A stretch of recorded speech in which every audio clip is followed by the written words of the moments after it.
Welcome to Good Night Book with Erica and Nate.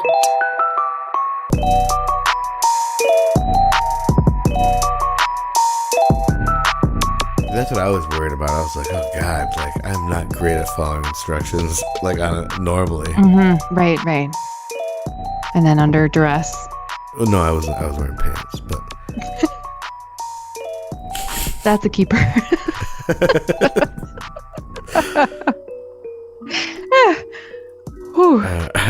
This is a weird time for us to record. I know we tried it at the beginning to do this, and here we are again.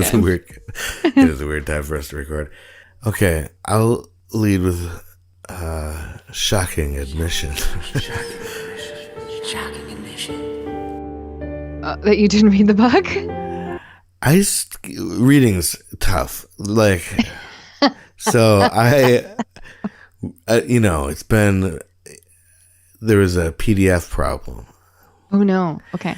And then, it's been, my parents are getting divorced. I'm just what? kidding. Oh my God. Fuck off. I was just thinking about like what you would say in high school or whatever if you didn't have your homework done? Yeah. I always faked it. So like I was thinking about this in my actual scholastic career. I definitely would not have ever said anything, admitted anything, just would have moved forward. And, I read enough of it to fake it. I could have faked the whole thing, but you know what?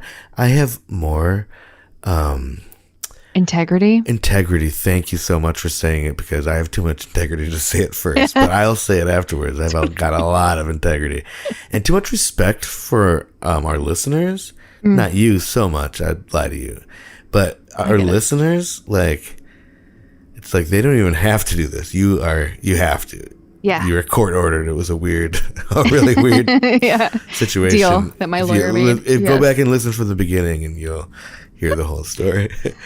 But anyway, so I really liked it first round here. I did not read it to a kid. I feel like it's funny that I never read any of these to kids because they're all PDFs and my kids don't have laptops.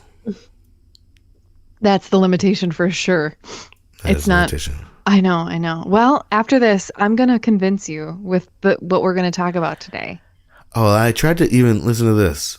Okay, so the book we're talking about today is, if you haven't figured it out, you're dumb. No, it's The Gruffalo by an author of children's books. Who is it by? I got this. Julia Davidson, and pictures by Axel Scheffler. Oh, yeah. Yeah, that's great. I remember that. Okay, so that's what we're talking about. And I actually went to the library to try to check this out because I don't know how to look on a website. But there's a lot of holds on it. It's really hard to get at the library. That's kind of nuts. Dumb. So that was all it took to deter me. But I did get Charlotte's Web. Wes and I have started reading Charlotte's Web as a chapter book at night. Oh boy. Okay. Well, that's a big bummer of a book. She's seen the movie and she understands.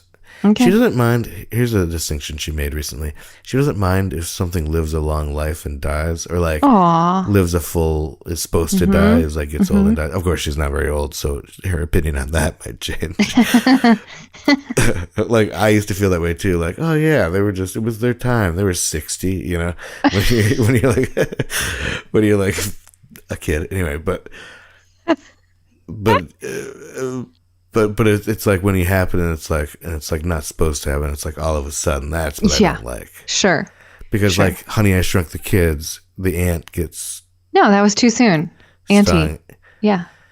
And so now she won't watch Honey, I Shrunk the Kids anymore. She thought about it too much. Anyway. I get it. What was this? What are we doing? I don't know. Who are we anyway? Who are we to say what's too young to die? And I think that's a really good segue into our. Should we do a synopsis here? To our synopsis. Yeah, that's how this works. Okay, so I'm gonna go first. Do it, man. Okay, so The Gruffalo is a lovely read aloud tale where a mouse goes for a walk and scares his natural predators away by making up a ridiculous monster. Or is it made up? That's mine. I like that ending. I like any synopsis that ends with a question. Indeed. Here's mine. Mhm. A little mouse lies a lot, but nobody gets hurt. And I got nervous kind of the whole time that somebody was going to get hurt. Oh, yeah. And yeah. the Gruffalo is stupid. Sorry, Well, I didn't write all this spoiler. down. You might have. Yeah. Okay, it turns out, so the plot is basically this mouse goes through a mouse took a stroll through the deep dark wood, and a fox saw the mouse, and the mouse looked Now, this is a story Sorry. all about There's so many where the a Fresh mouse- Prince Yeah. comes into play. And it goes on from there where he runs into like 3 different predators of his, and he lies to them and makes up this monster and tells like different details about the monster, and they all get scared by the stories. And then he's just like patting himself on the back, feeling really important when he runs into this monster that he just made up, the Gruffalo. And hilarity ensues because then he quickly turns that to his favor, right? And then leads the Gruffalo back on the return journey, explaining that he is actually the scary character, the mouse, because look at all these animals running away from me, when in fact he has prepped them for being afraid of the Gruffalo. Very clever. This mouse is like a little too clever. I don't have to read the books ever. See, this is exactly what I would have done in school. It's just like, yeah. Oh, okay. Yeah, totally. I hated that part. Yeah. Yeah, that part was scary. I will say a flaw that I find in a little bit of the logic of the story is that I feel like it's meant to rely, them being scared is meant to rely on the fact that the mouse has described this terrifying creature ahead of time. But I'm thinking that that creature is scary just kind of objectively. So if the mouse had never said anything and the fox saw it, the fox would still be scared. You know what I mean? Yeah, exactly. That's true. They're like there's a cause and effect thing that's not lining up for me that I feel like is being suggested, and it's like, I just skimmed this and I caught it. Okay, you're not going to trick me. that's true. Like Children's if somebody's walking by a towering monster that's pretty gross and warty, and Oh, I've heard like- of this one. I heard it was scary. yeah, this one I was almost gonna like ask it for its phone number, but instead I'm gonna run away. Yeah. I guess the specific detail of liking like owl ice cream or whatever is Particularly scary. Yeah. Although which sometimes sounds gross, feathery, too feathery. I know. Well, way to not suspend disbelief. Which ones get our disbelief and which ones don't. It kind of feels specific to our own experiences, right? You're basing this on your own childhood. Disbelief. Yeah, because I lied a lot and never got eaten. Well, and I also think that the description that he tells the owl, like, why would you be scared of knobbly knees and turned out toes? Like, it just sounds like you're a little bit prejudiced against people who don't conform to your standards of beauty. Also, I guess I feel like with those traits in particular, an owl is going to be able to outrun that thing. You know what I mean? Like, Yeah. they're not pitching like a super fierce Right. beast, really. It's like, yeah, like it's just like, oh, that sounds creepy. That sounds Owl hobbled. ice cream? Oh, yuck. It sounds like the feathers would get in your mouth. I mean, this is totally on that topic, but actually not. Can we talk about illustrators' full first names? Who's got the coolest? So we got Axel. Like, Yeah. I think this Axel is way up there for first names of illustrators for me. Then we got Clement Hurd from with old Maggie, Maggie Wiseby, and we've got what's that? Felicia. Oh, yeah. The first name, yeah, Felicia Bond is a pretty cool name. Yeah, that's true. Shaken, not stirred. You know what I mean? Yeah, for sure. She's definitely a... She's like Into triple espionage. 07. Ooh, do you have any others that you can just get off the top of Shell? I mean, Shell was the writer illustrator of all his That's books. true. That's true. That's not. Yeah, let me think. What other teams do we have? You're not wrong. I really like that turn of phrase. Like, thank you for validating my rightness by giving me like a shred of credit. You're not, I don't disagree. Yeah. Okay, great. F Thank you. Looking for a little validation in my Too life. short. Hey, Jenny Slater. Yeah, Axel Rose Scheffler. He is pretty cool. Okay, anyway, Axel, back to the story, I guess. Let me look at this PDF here quick. Sure, that'll give you a lot. What's your favorite? Maybe we've talked about this before, but this is probably something that's pretty fluid. What's your favorite image file format?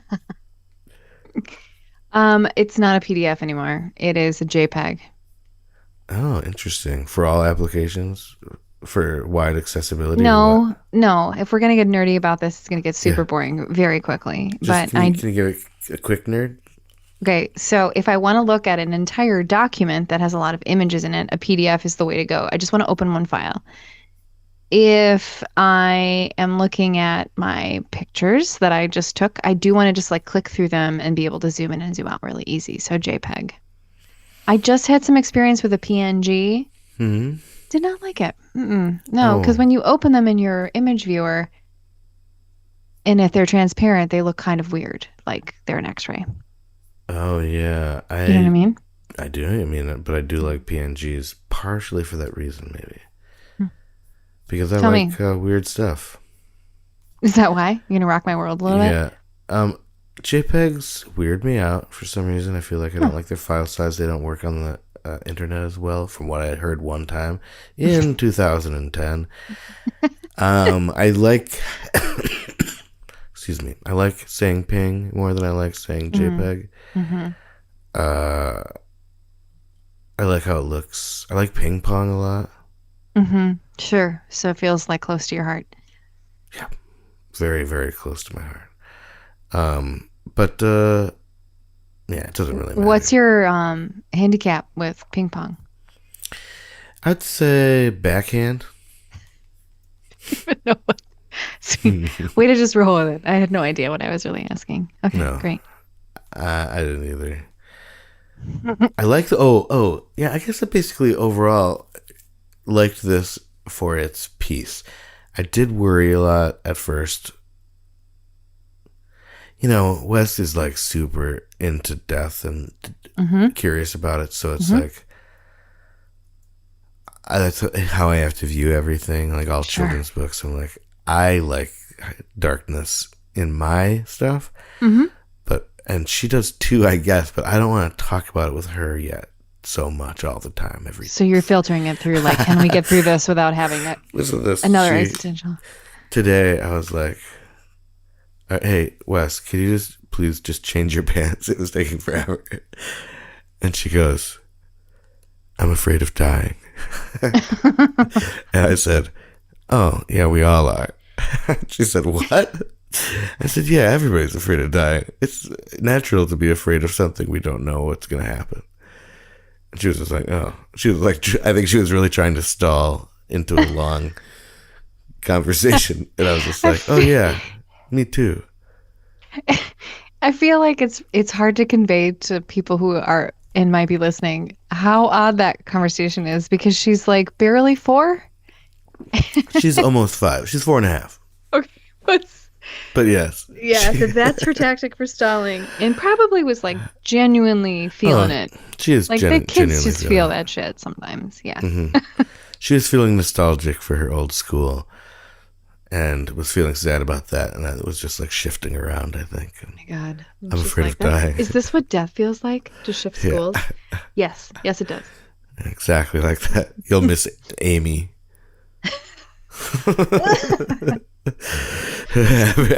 We're all someday. We all miss Amy sometimes. Someday. Miss it all Miss comes. Amy. Miss. Yeah, exactly. We miss Amy. One day, all of us shall. So anyway, so yeah, so I was Well, worried about it, but you can I do read love, this safely to her. yes, exactly, and I do love that nobody gets hurt, and the mouse is just like peacefully ends the day, or like.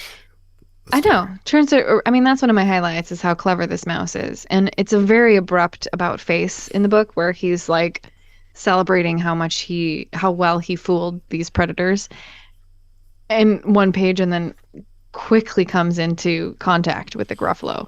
Mm-hmm. And the Gruffalo's like, what does he say? Well, my favorite food, the Gruffalo said. You'll taste good on a slice of bread. And the mouse just right there. Good, says the mouse. Don't call me good. I'm the scariest creature in this deep, dark wood. Just walk behind me and soon you'll see everyone is afraid of me. And then it goes on. More rhymes. And the Gruffalo then is like, psh, whatever, but I will do this.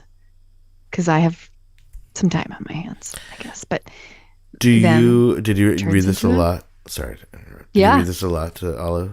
Yeah, that's my other highlight. It's super fun to read out loud because it's very rhymey.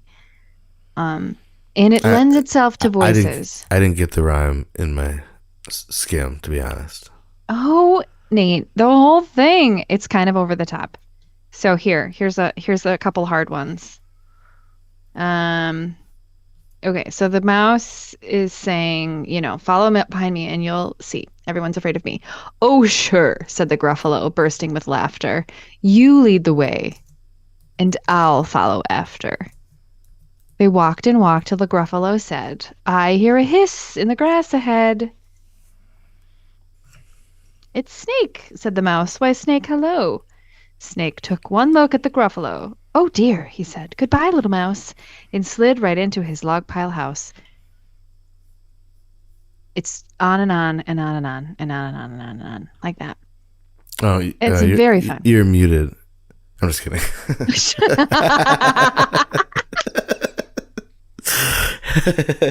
Late night record. Oh, I can do it all again. I love that you just gave me that space to be quiet. If that's the case. Yeah, right. I was looking something up. Actually, I was, because I recognized this Axel's work and I couldn't figure out where, and I found it a little irritating. And I realized that it's because it's from Room on the Broom. Yep, Room on the Broom. It comes after this. Mm-hmm. Is that the same author? Oh yeah. Mm-hmm. Oh, it's the same. She and Axel. It's like our modern day Clement peanut butter and jelly and Maggie. Oh, mm-hmm. Yeah. Yes, and peanut butter and jelly. But okay, because I like that one fine. Actually, I think it's very well written.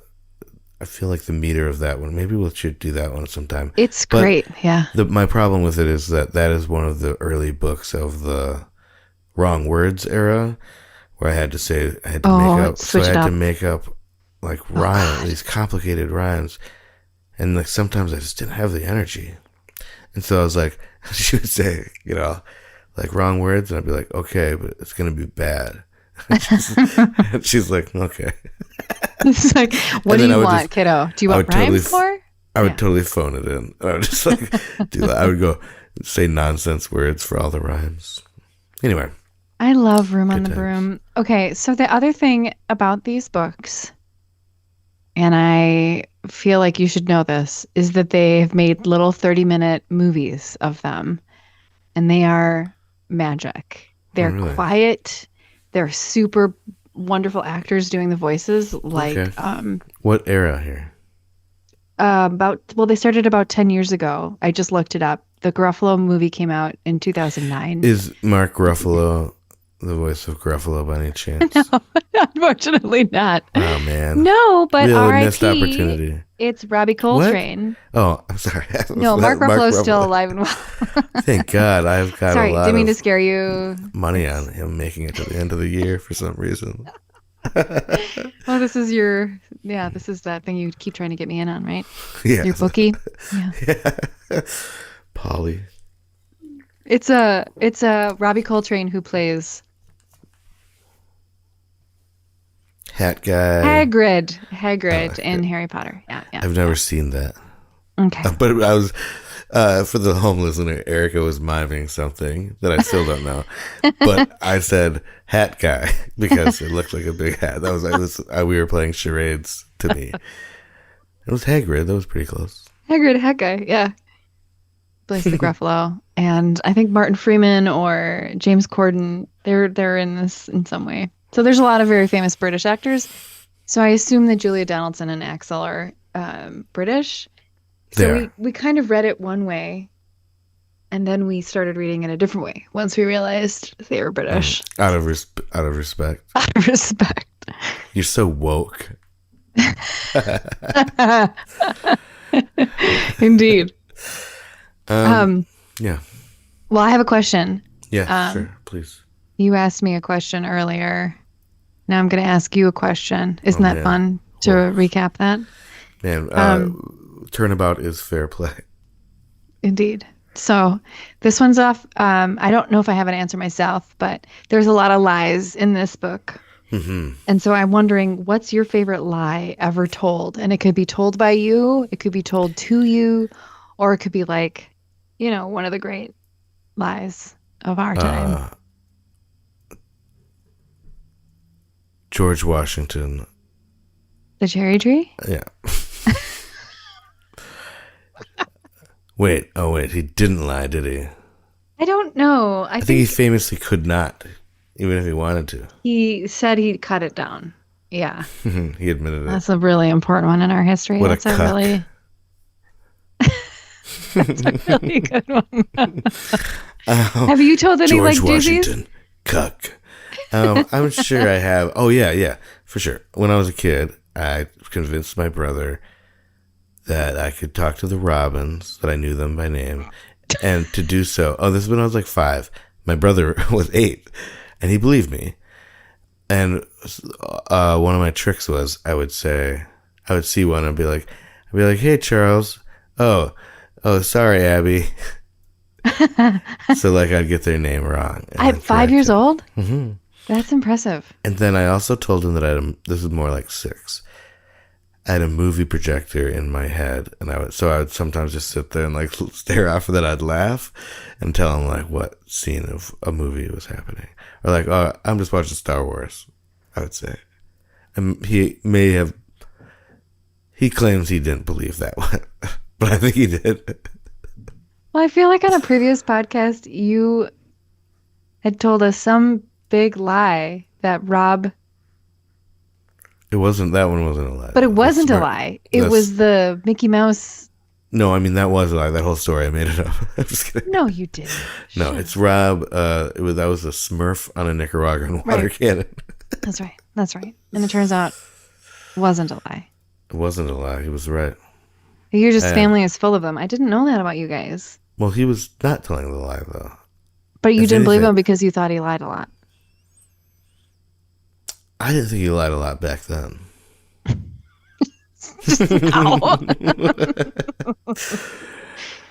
Okay. Now I don't have a really good one. Those are really amazing ones.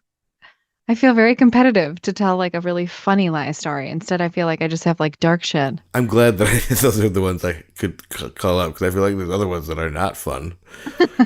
That are I once tricked. I had this robot that was remote controlled, and I was so excited to get it for the holidays in 1989, maybe. Wait, was there a cord on it? No, it was wow. Because I feel like I got 7 RC things, cars and stuff, and they all had cords. Unwrap and be like, what the fuck? You have to run behind it. Yeah, this exactly. is great. Wee.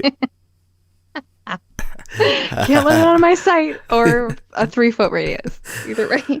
Hey, the wire's wound up in the wheel again. Wee. It's like a yo-yo, but super expensive. 2 toys in one. Well, this isn't a very funny story, but this is at my old house near you. I had this remote control robot, and I left it in the room with Beth Dom. We were playing in some playroom or something, and I left the room and I used it. It's it was a walkie-talkie / you could move it, and I went to the bathroom and I was speaking gobbledygook through it, and then moved around and stuff. And I came back in the room and I was like, hey, what's going on? And she was like, did you fucking do some weird shit with the robot just now? And I was like, no, I did not. And she was like, come on, you totally did. I was like, no, the remote control's right here. And I just just dug in. And I was so proud that I scared the shit out of her. But I don't think she really believed me. No, I think I held on to it. Do you think we should call her right now? I think she's an active listener and she's going to find out. Oh, man. Well, write in, Beth. To give us your side of the story. Did you believe it or not? Was it really gobbledygook, or was she saying mean stuff about you, Beth? Beth. I loved Beth, though. Yeah. R.I.P. Mark Ruffalo. Yeah. We lost him early. Speaking of losing stuff early, we're going to lose this one early because Daddy's got to go to bed. Sorry for calling myself Daddy. That's all that we have to say about Gruffalo, The Gruffalo by Mark Ruffalo. If you enjoy the show, please rate and review and tell somebody that you like about us. And if you don't like it, then tell somebody you hate, and that'll show them. For a transcript of this episode or any episode, please send a self-addressed stamped envelope to the address on your screen, and we will send you back a post-it note that just says, nah-uh-uh. Until next time, good night, mush. Good night, creepy old lady. And good night, book. The end.